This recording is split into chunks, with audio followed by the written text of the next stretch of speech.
It's not every day you get a chance to meet the author of a published set of wargames rules. So when you're struggling to wade your way through another rulebook and you get the offer to have the guy who wrote it explain the basics, it seemed like too good an opportunity to miss. That's what happened the other day. Mr Warwick Kinrade, author of the Battlegroup Kursk rules, Overlord and recently released Fall of the Reich supplements, came round for tea. Pull up a chair. Right, hello Warwick, welcome to Model Dads. He's in my kitchen. We're going to be asking a few questions about the new, well, what is it? What have we got? It's the Fall of the Reich for Battlegroup, but really a discussion quickly about Battlegroup, how it works, and what your intention was in designing it, really. Well, basically, I started off writing the game that me and my mates wanted to play, World War II war game, and we already had big collections of toy soldiers and big collections of terrain, etc. And we wanted a game that we enjoyed playing and wanted to play, and having tried many different sets of World War II rules, ultimately we figured that the only way we were going to get what we wanted was to do it ourselves. Yeah. What is different about Battlegroup Kursk in that sense? What was your, if you had to make one thing different, what was it that you would say, this is what really makes this game different, this is why I want to play it? To get closer to an authentic feel of World War II. Okay. Basically, to get I hesitate to use the word realism because we're playing with toy soldiers ultimately, but it's to give you a feel for World War II.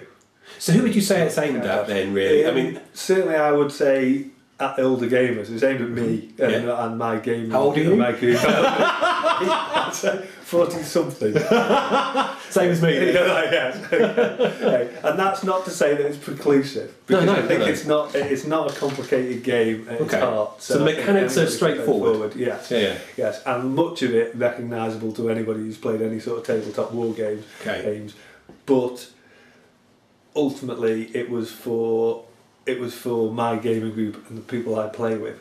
So that's why we wanted that kind of slightly more realistic, for want of a better word, feel to the game. Okay, so authentic. Authentic, yes. In that, it's about tanks. Obviously tanks feature large in it, but they're not allowed to dominate the game, etc. Sure. It's about combined arms and about the way that you do manage to operate your different forces together. So when you say combined arms, is this a company level game? It's developed to be at 4 sizes, basically, from squad to battalion. So you can play skirmishes in it? Certainly play squad level skirmishes in it. It will work just fine, maybe with 1 tank and a couple of squads aside.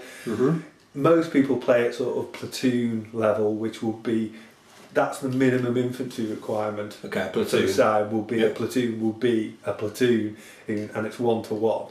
So you'll be talking about what you see 30, is what you get. 30-40 infantrymen. Yep. And they might be supported by 2, 3, 4 tanks, mortars, etc. Company level, which obviously the minimum requirement then is 2 platoons. Yep. Up to battalion level, where the minimum requirement is 3 platoons. So it can scale up or down according to what you want to do. What you want to do. Deliberately done so because we want to play games that are very quick. I mean, we don't tend to play anything less than platoon level these days, to be honest, but there are people who are quite happy to play on a 4x4 with very small forces. That's interesting, up to being able to play what I really like doing, which is getting everything out, playing on massive boards with big forces, which are effectively the battalion games, where you can get that's very large. And in terms of scales, we can scale up. You said about 6mm right up to 28. Yes, it's written with my 20mm and 15mm figures in mind, so the ranges and the distances that stuff move. But it can be at 6.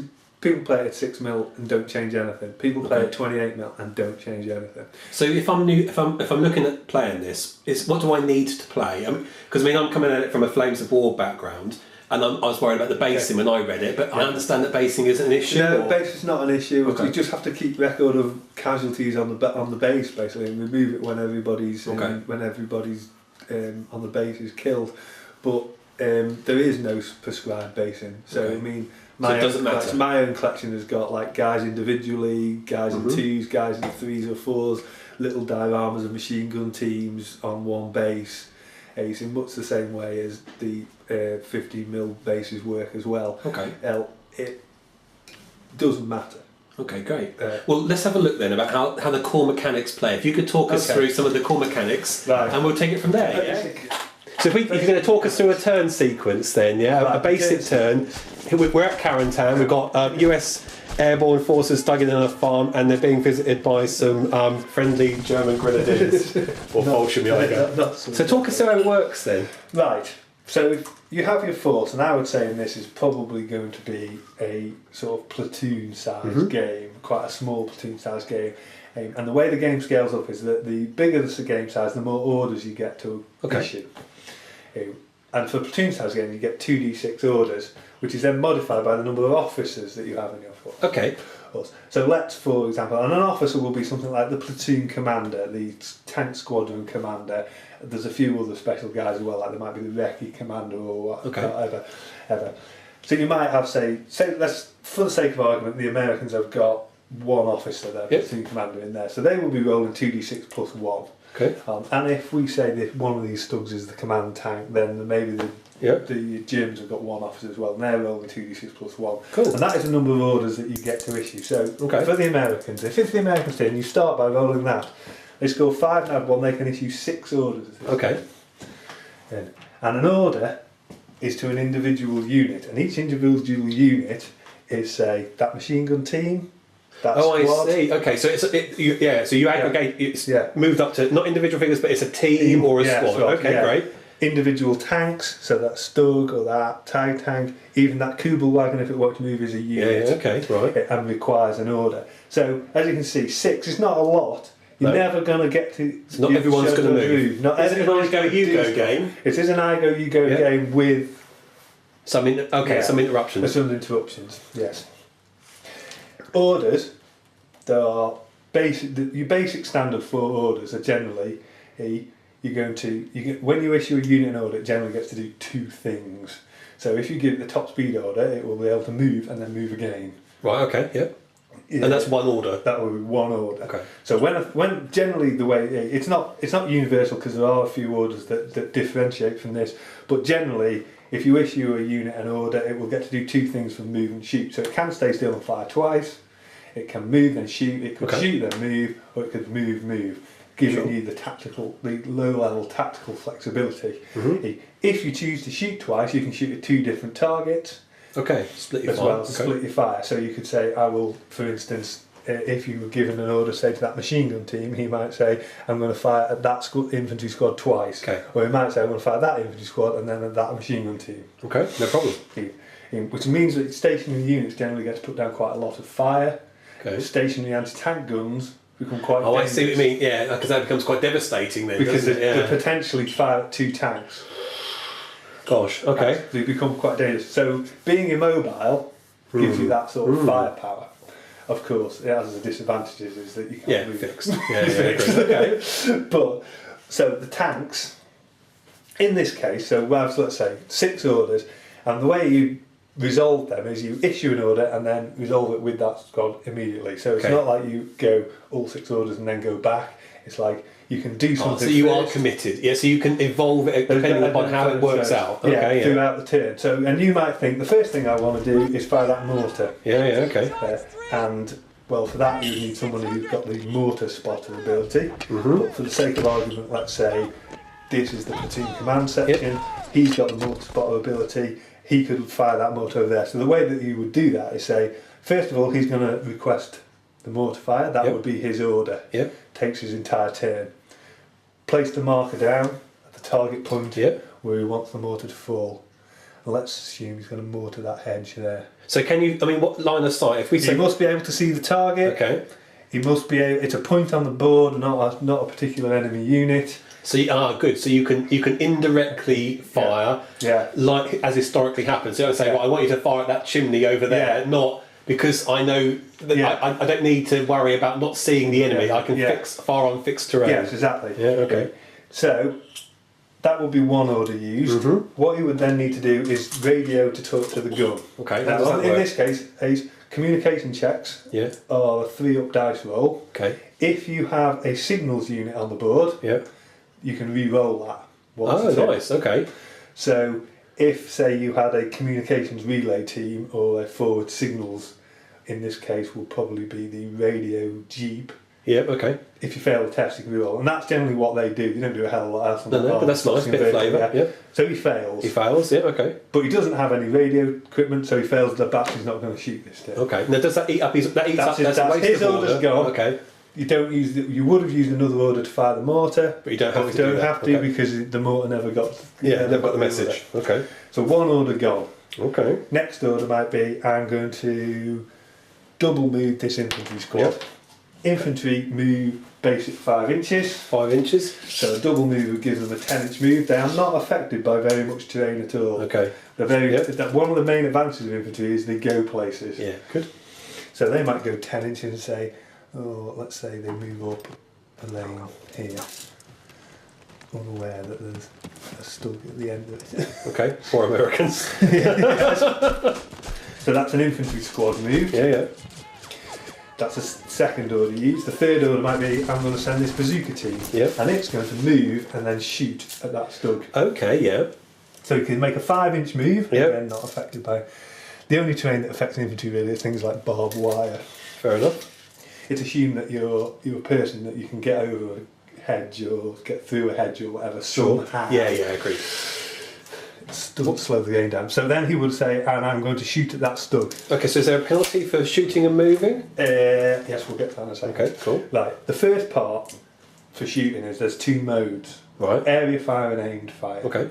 Area fire is basically trying to pin the enemy down. You don't have to see the enemy. It assumes that you just suspect that the enemy may be in that position, and it's just brassing up the place basically. Yeah, okay. And generally, the most effective things to do it with are small arms with high rates of fire are good at it. So machine guns and stuff are good at area fire. High explosives quite good at area fire, depending on target as well. Armour piercing rounds useless. So our bazooka team is about bazooka to team, and it would declare with firing what type of firing he's going to do. So what I'm going to say is he's going to try to do aimed fire with an anti-tank round. Okay. And so you can do aimed fire with either small arms, an anti-tank round, or a high explosive. Now obviously he's a bazooka, so he's going to use it for AP. And the first step of all aimed fire is to spot the enemy. Now it might seem a little abstracted, but this board assumes that you don't know the enemy are there. You can see their models. You really do not know this information. Your troops.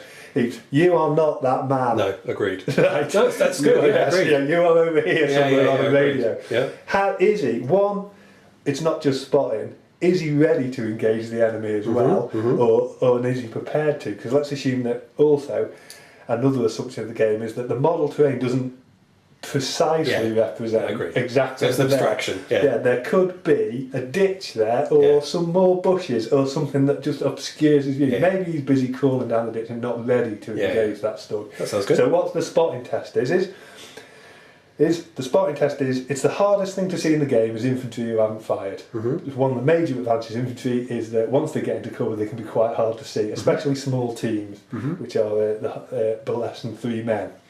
Tanks shooting in the open are automatically spotted. But let's assume that stug hasn't fired, and we'll give it an obscure because there's some bushes and stuff in the way. So a vehicle that is obscured but not firing is spotted on a 3.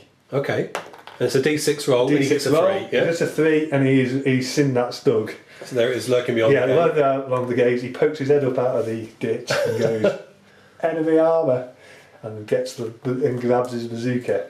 So the next stage is rolling to hit. To hit, all rolls to hit are based on 10-inch bands.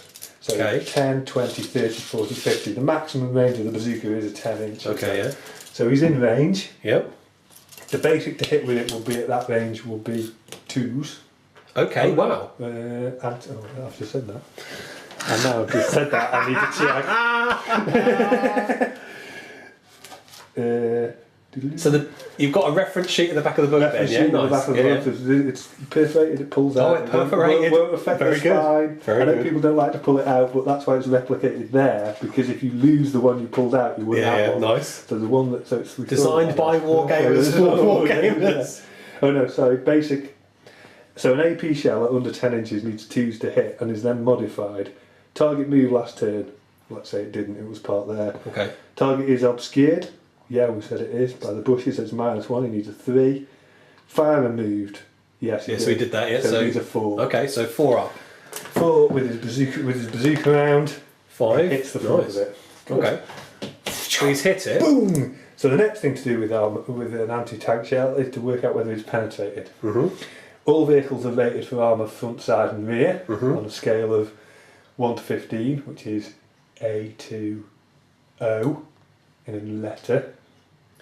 A being the best, O being the worst. Oh right, I've got you. Okay, so yeah, got you. And it just differentiates it from the anti-tank. Yeah, I've got penetrating armour. power. Yeah, exactly. Yeah. From the number. From the number, which is that, which is for the bazooka will be a penetration value of.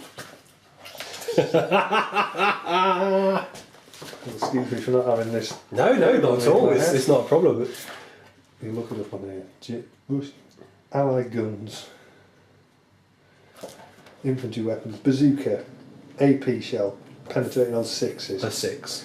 Is a 6 versus a Stubbs front armour, which I'm pretty sure is a H. Germans. Sturmgeschütz 3, G, J. So 6 versus J. So you cross-reference the AP against the armour reference. Yeah. On a matrix, and that gives you a 7. So you're rolling 2d6 to penetrate. You need 7s. Now the 2d6 is a nice bell curve, so actually you get quite a good representation of actual penetration values because penetrating on 10s and 11s is doable. It's just really, really difficult. Okay. Far more flexible and useful than the 1d6 dice roll. Gotcha. So 7s is an average roll. Yeah. 9 is clean through. Okay. Any penetrating hit destroys a vehicle because that's the balancing factor between it's quite hard, you've got to see him, it's quite hard to hit, quite hard to penetrate. So when you do, you knock them out. Okay, so shooting is literally 2 things. Yeah. To see, spot to hit. No, spot to hit to penetrate. Okay. To spot to hit to penetrate. Yeah, I've got you. Yeah. And that stuff's gone. Right. Now if, let's for the sake of argument say, he failed to roll his 7. Yep. That's a glancing hit. Yeah. Any armoured vehicle that takes a hit that doesn't penetrate has to still take a morale check. Okay. Which is a straight d6 roll.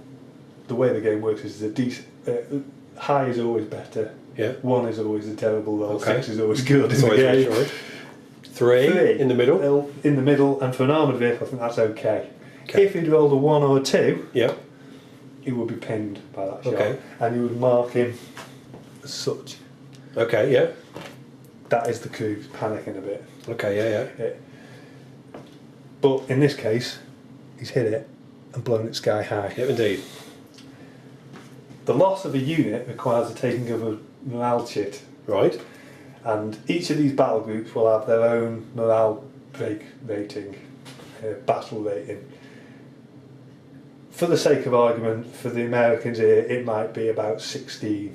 Let's say for the Germans, it's about 20. Sure. Once you've taken that amount of damage to your morale, the game is over. You are asked to withdraw by higher command. So the stud counts as 1 point towards that end point? No, the stud counts as a draw from the pot. You have a pot of chits. Oh, right, okay. So it's randomised. It's randomised, yeah. Okay. A pot of chits. The counters are numbered 0 to 5, 1 to 5. Bloody hell. There's ones in the middle. Yeah, exactly. Oh my God! Yeah. Fritz, my best friend, was blown up in the Stug. Yeah. And that's 5 points, gosh. Yeah, there aren't many 5s, there aren't many 1s. It is average towards the middle. Okay. When you take those counters... So it's not predictable in that sense. Your men don't... Yeah, okay. Oh, yeah, interesting. The loss of that Stug could cost you a battle group very little. Yeah. The loss of that Stug could cost you a battle group an awful lot. Generally, it'll cost you sort of 2 or 3, which is in the middle range of the count. And that's intended to reflect what in terms of that reflects your overall morale. Oh yeah, so but I mean in terms of why have you made that variable? Okay. What's that seeking to reflect? Because what it does is it means you know how much damage your morale has taken. Yeah. But your opponent doesn't. So you don't share that? You don't share that information. You keep the chit. He's allowed to know how many chits you've taken, not what the value of those chits are. Okay. Yeah. So that stops that playing to the end. Yeah. There is no turn length of turn. The game ends through that mechanism that's built into things being killed or knocked out. Killed. Okay. Nice. The way that What so there's you not want to do- objectives then in that There sense? is, there is objectives on the yeah. board. If you take an objective, this board might have, say, 3 objectives on it, and it might be like, say, this building, that road junction, and for the sake of argument, this thingy. If you take an objective, your opponent has to take a chit. Gotcha. Nice. Yeah? So I could say, I'm claiming this objective, you take a chit. I'm claiming this objective, you take a chit. The Germans would And we say, still I'm don't know what claiming the this impact, the relative impact of that is. Yeah, no. okay, nice. If the opponent then takes that objective, he forces you to take a chit. Okay. If you take it back again, you force him to take a chit. Ah, okay, so, So counter-attack, the ebb and flow of it, you can try and manipulate it. Okay, Yes, exactly. There are other ways to take chits as well. Okay. The main way is that when at the end of your turn, for instance, if this wasn't destroyed and pinned, it is pinned for the game until you unpin it. To unpin it, you have to take a chit.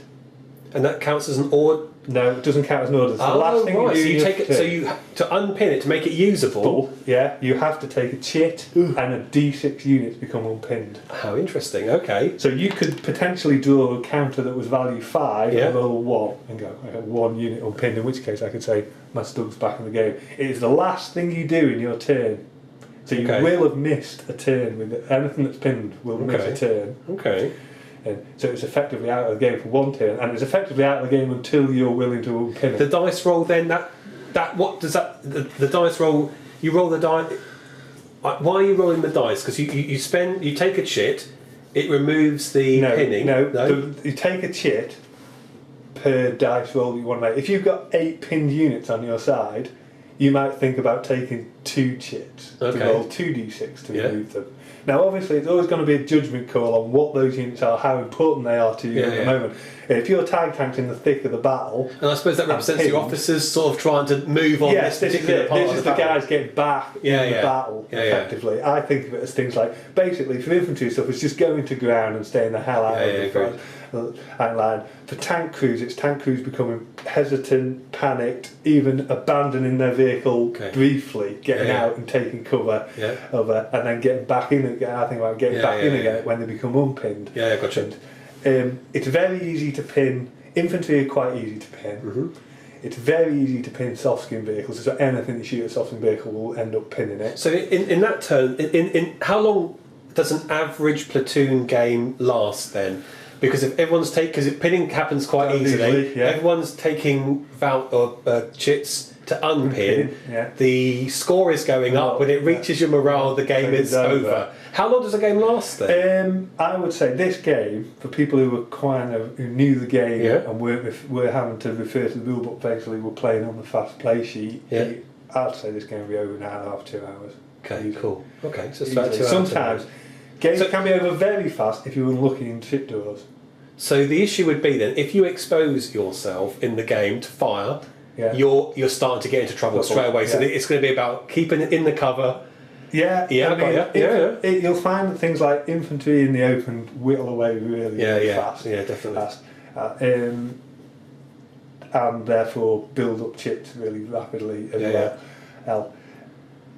The chips add an element of tension to the game because you can kind of look at your opponent thinking, I've inflicted 5 chips on him now. So if that's thinking, then he must be. You can kind of think, but you don't know. You could have games where we've had games where the Russian players had 20 chips and still been only on 30 something for got it. So some days armies will fight really hard. Some days armies will break.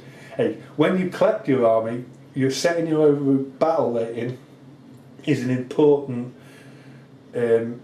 part of picking your force, because if you make a force that is unbalanced, generally what you'll get is a low battle rating. It will be brittle. Yeah, so it's again a combined arms game. Okay. The thing that brings you the most battle rating tends to be your infantry.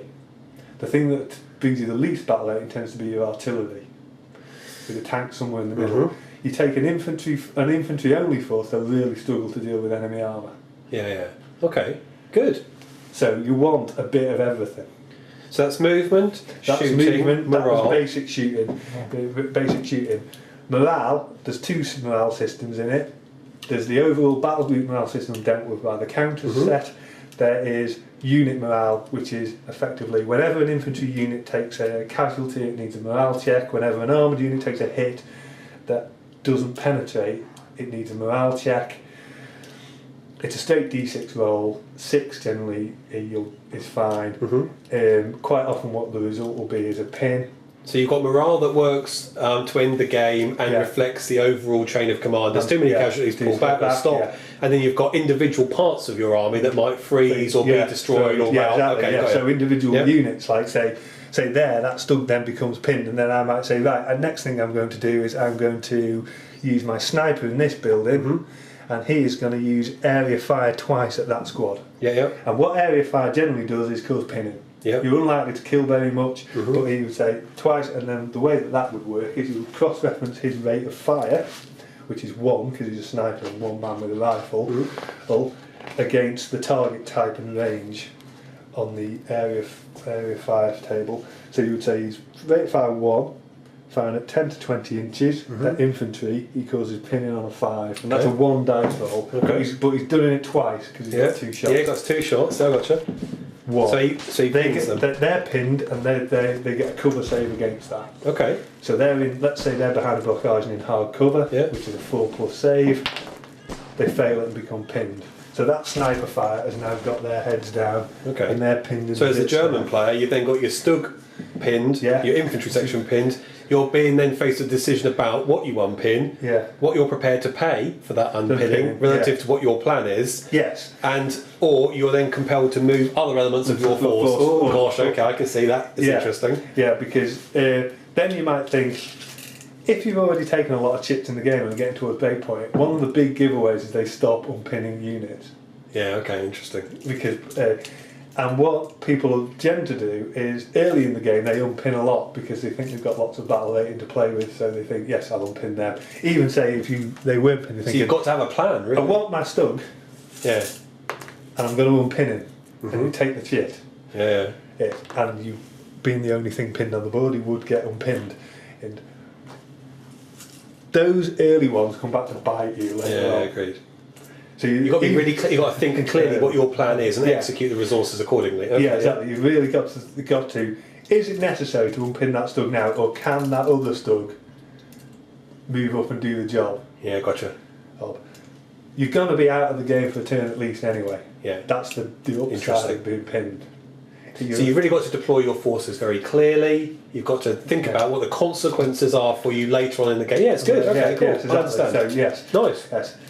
So that's basically, and that is it. There is basically a movement system, a shooting system, and when you reach your breaking point, kind of thing, your points limit, then that's it. The game ends. Game ends. Nice. Game ends. Thank you very much. So, very clear. Right, so thanks for that. So that's the basic mechanics then. So if I was to play this game, Battlegroup, what kind of experience would I have as a result of playing the Kursk or Overlord game? Well, I think the feel of the two theatres is very different, and that is one thing that I was keen to do with all of the books, was to change to get away from a generic feel for World War II. How do you do that then? How has that been done in Kursk? In Kursk you'll find that the Russian army operates very differently. Its command and control is restricted. You'll have a lot of stuff but have difficulty using it. So the Russians will be operating en masse in a very inflexible way. That the Germans are the opposite. There's not that as the Germans you'll generally be outnumbered, but your command and control will be better. Your morale, at least on average, will generally be better. So that even a smaller outnumbered force will be able to fight on on an even playing field. The game is balanced, although the forces are asymmetrical. That was the battle rating system is really at the heart of that. So it's not about laying down forces relative to points. It's not about saying, I've got a Stug and a T-34 and it balances up on points. It's about the doctrine and the morale of troops and how it's modelled in the game. The battle rating is a generic term for sort of morale and will to fight and the usefulness and value of that unit to your battle group. So it ranges from 0 to 5, and something that's 0 is effectively worth nothing to you. And something that's 5 is very precious. So you might find that your Tiger tank is worth 5 or maybe 4, whereas a T-34 isn't worth, to the Russians, you'll have more of them, but their battle rating will generally be lower. So they will balance out as the forces are built. Something like off-table artillery which you could buy for your force, is worth nothing. Okay. So ultimately, you buy too much off-table artillery, what you'll have is a very brittle army because you haven't got much on the table. And when you start to lose those things, your force will rapidly break. Oh, I see. So as you build your force, you need a balance. Hopefully, the battle rating encourages you towards a balanced force of combined arms. You want some artillery. You wouldn't ignore it because it's useful and on the table and has its role, as it were, and it's good at what it does. Generally laying down suppression in this game, with the occasional direct hit that will blow something to smithereens, but pinning and suppression is at the heart of the game as well. Okay. It's generally almost, as people play it more, becomes more useful to pin units than it does to kill enemy units. Okay. Because pinning is also an attrition on the enemy's overall morale break rating. So in terms of like, if that was Kursk, I could imagine you got open steppes, tanks. Yeah. How's the claustrophobia of Normandy reflected in the game? Yeah, well, obviously in the dense terrain, there's far more cat and mouse kind of battle.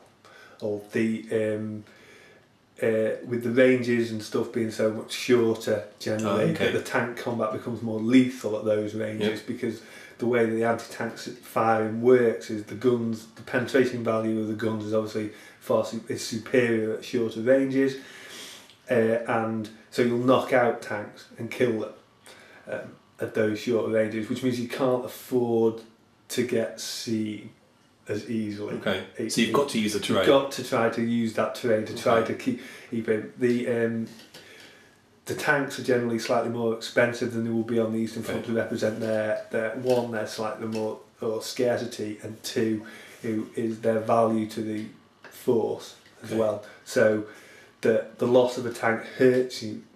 And I was interested in what you were saying earlier when we were talking about the degree of randomness. You have random events in it that are flavoured. Yes, the chit system, which is the counters battle rating system, which is at the heart of the game. It's the way that the game ultimately decides who wins and loses. Includes, as well as the attrition on each battle force's morale, is also their random events and stuff that is beyond your control to happen. It also the way that aircraft are introduced into the game. So aircraft, you cannot have an aircraft as your choice. They just arrive as a random event. Now you can skew that in your favour by taking units like forward air controllers, which might give you a better chance of getting an aircraft turning up, but it's not a guarantee still. Interesting. So you can't say, for example, you can't buy aircraft in that sense, but it might turn up as a random event, which you have you can influence what might be a random event. Yeah. And these random events are flavoured then according to the books. So exactly. So So what you would find is that, say, in 1944 in Normandy, the Americans are by far superior at getting that kind of off-table support onto the table over the Germans, who really struggle. Yeah, okay. But to be honest, you could also almost say in 1944 the Germans have virtually got no chance of getting any air support on the table. Fair enough. But the Americans are good at it, and generally the British tend to be somewhere in the middle. Okay. I'm a tiffy. I like tiffies, so yeah. Get your tiffies in a flay's pocket. So you brought along a copy of Fall of the Reich as well. Yeah. How is that different from Overlord or Kursk then? Well, this is again a complete change in the nature of the war. Mm-hmm. So the character of the game changes. The German army list in it there's one German army list which represents the kind of last dregs ad hoc battle groups for 1945. Generally very poor infantry, a few tanks, some very good tanks, some. It's also got options to take just about any tank that you wanted from any other list. So as well. So you could end up with anything on the German side. That's training battalions and those kind of things. Yeah, exactly. Cool. Yeah, and that list is then balanced to fight against the other three lists, which are the British, American, and Russian. Oh, I see. So you're fighting on all fronts then. Yeah. Okay, that's interesting. Okay. Which are, you might think of as sort of the armoured vanguard spearhead forces pushing further into Germany. It really deals with the very end of the war, and the theme of the book, if you like, will be the collapsing morale of the German army. So the German army is far more unpredictable in it. Some days you might get a German army that is full of Volkssturm or armed civilians. So you have Volkssturm are in the game, and you've got that kind of Volkssturm, Todd Work battalions, and young. The German infantry in the list tends to be very poor.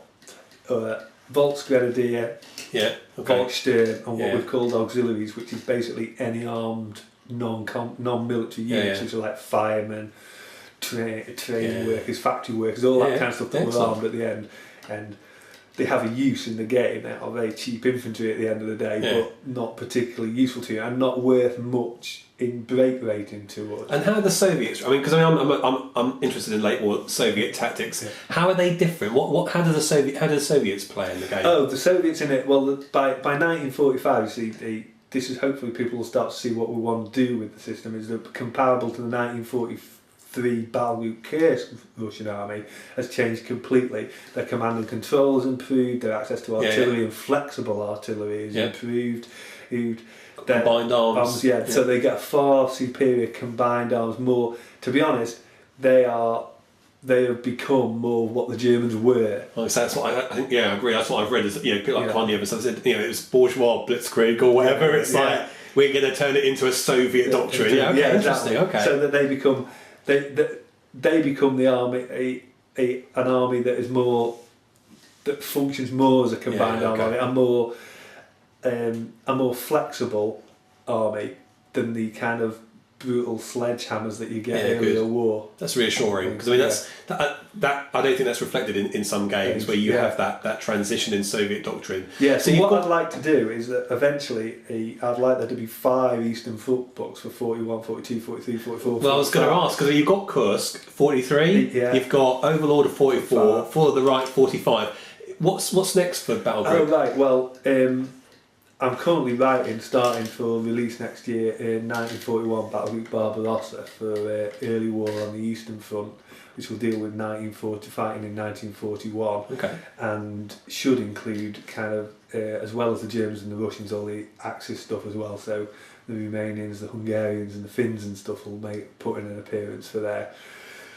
And beyond that, early war, we want to do the Western Front equivalent, so Poland and France 1940. Will be really? So next year. Okay, wow, that's great. The whole kind of early war package, as it were. Fantastic. And we'll be after that a little bit more for debate. Really, the desert kind of calls for all of us. Really, not for me. But I've been painting Africa cool. I have a year to do some. You knew it. Let's just pause that. So call centres have a lot to answer for. So you're going to be looking at the desert. If I wanted to play like the desert, or I wanted to just play Normandy, do I need to buy the main Kursk rule book? No, because we've released a mini rule book. Okay. The mini rule book contains the core rules for the game, and things like the way that you move, the way that you shoot, the way that anti-tank firing works, the morale system stuff. That's not going to change. They're the core. So that's your core system. That's available as a mini rule book separately now, and then along with that, you just need the supplement for whichever period of the war that you're interested in playing. Okay. So there shouldn't be each one is supposed to be a self-contained product. So if you're only interested in doing Normandy, then you won't need that. There's nothing in Kursk for you. There's nothing in Fall of the Reich for you. And we'll try to maintain that all the way through. So basically, there'll be, once you've got your rulebook, just pick the periods that you're interested in. Yeah, good. Okay, so how do people find out more about Battlegroup? Well, obviously, apart from inviting you round for a cup of tea, exactly. I'll come round to your house. Given that I'm not going to be able to do that, we've got obviously Plastic Soldier Company and Iron Fist both got their website. So we have the Iron Fist website's got some like basic core information on it, and some downloads for things as well. Plastic Soldier Company tends to have some sort of information on new releases and stuff. The Guild War Games runs the forum for Battlegroup online, so that's where you tend to find a lot of the discussion about, and obviously, other War Games forums do exist, but the Guild have kind of adopted it as a... I've seen you on there with Elheim and everybody else. Cool. Yeah, which is a really nice forum. It's, I like it because it's not full of kind of arguing and the usual banter that we know exists out there. I like it because it's kind of positive. Yes, about group the hobby. It's positive about the hobby rather than slightly negative and depressing about it. I agree. There's no point moaning about everything. All right, brilliant. Thank you very much. I mean, like, do you want another cup of tea?